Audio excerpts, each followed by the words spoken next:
Hey everyone, welcome back to the channel. Today we're diving into Power BI to uncover how you can use mean, median, and mode to find the true center of your data. By the end of this tutorial, you'll not only master these essential statistical tools, but you'll also know which one to use and why, making your Power BI reports both insightful and accurate. Let's jump right in and start with our sample dataset. Imagine you're analyzing employee sales numbers. Think of a small team where each person's performance counts. Here's what our data looks like.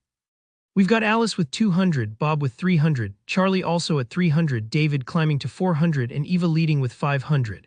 Notice the range here. Some folks are selling more, some less, but how do we describe the center of this team's sales effort?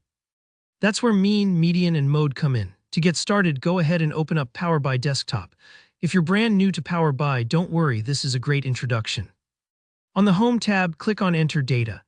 This gives you a blank table where you can simply paste those names and sales numbers. Take your time here. Even though it sounds simple, getting your data in the right way is really important for everything else that follows. Once your table matches what I just shared, just hit Load, and now your data is ready for analysis.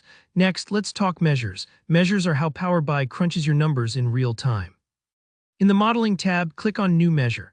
For mean, we'll create a measure called mean sales. The formula is straightforward, a classic average. For median and mode, do the same, median sales and then mode sales. I'll put the exact DAX formulas for each in the video description, so you can easily follow along and paste them right into your project.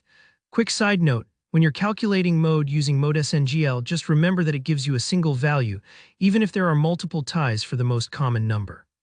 In our example, Bob and Charlie both have 300, so 300 is the mode that shows up. Now it's time to turn those numbers into something you and your team can see at a glance.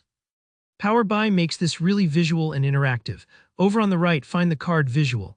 Add one card for each measure, mean sales, median sales, and mode sales. If you want to see all three values right next to each other, you can also use table or matrix visuals. Feel free to experiment and find what feels right for your report. Cards are great for highlighting individual numbers, while tables can give you a quick comparison. Let's take a step back and talk about what these numbers actually mean in context. Suppose you get mean as 340. That's the standard arithmetic average. Add up all sales, divide by the number of employees.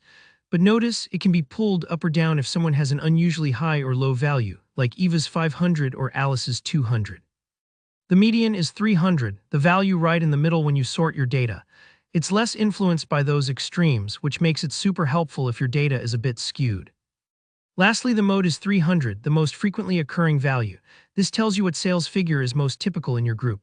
So which should you use? Mean works best when your data is nicely balanced, median if you see a few outliers, and mode is a quick way to spot the most common result. These aren't just numbers, they help you paint an accurate picture of your team or business's performance. If you found this helpful, please hit that like button and let me know your thoughts or questions in the comments below. I'm always here to help. And don't forget to subscribe for more simple, practical Power BI tutorials just like this one. Thanks for watching and happy data crunching.